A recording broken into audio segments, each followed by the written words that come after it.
Washington America का हमारे खसूसी नुमाइंदे की रिपोर्ट के मुताबिक वाशिंगटन डीसी से खसूसी report. Prime minister office media wing के मुताबिक वजीर आजम पाकिस्तान मियां मोहम्मद शहबाज शरीफ और फील्ड मार्शल सैयद आसम मुनीर की अमेरिकी सदर डोनाल्ड ट्रंप से व्हाइट हाउस में अहम मुलाकात जारी है।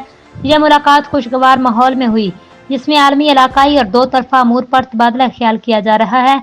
इस मुलाकात में अमेरिकी नायब सदर जेडी वैंस और secretary of state Marco Rubio भी शरीक हैं, जो इस बात का मजहर है अमेरिका पाकिस्तान के साथ ताल्लुकात को नई जहत देना चाहता है। सदर ट्रंप ने मुलाकात से कबल मीडिया से गुफ्तगू में कहा, वजीर आजम पाकिस्तान और फील्ड मार्शल दोनों अजीम शख्सियात हैं।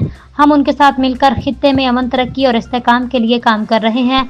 गजा में जंगबंदी और अमन मुज़ाकरात, रूस यूक्रेन तनाज़ा पर पाकिस्तान का किरदार, पाक भारत कशीदगी में कमी, दफाई, तजारती और तवानाई के मुआहदे, नायाब मादनियात और तेल की तलाश में अमरीकी ताउन, पाकिस्तानी वफ्द की आमद। वज़ीर आज़म शहबाज शरीफ और फील्ड मार्शल सैयद आसम मुनीर को रेड कारपेट इस्तकबाल दिया गया। वफ्द में वज़ीर ख़ारजा इसहाक डार और दीगर आला हुकाम भी शामिल थे।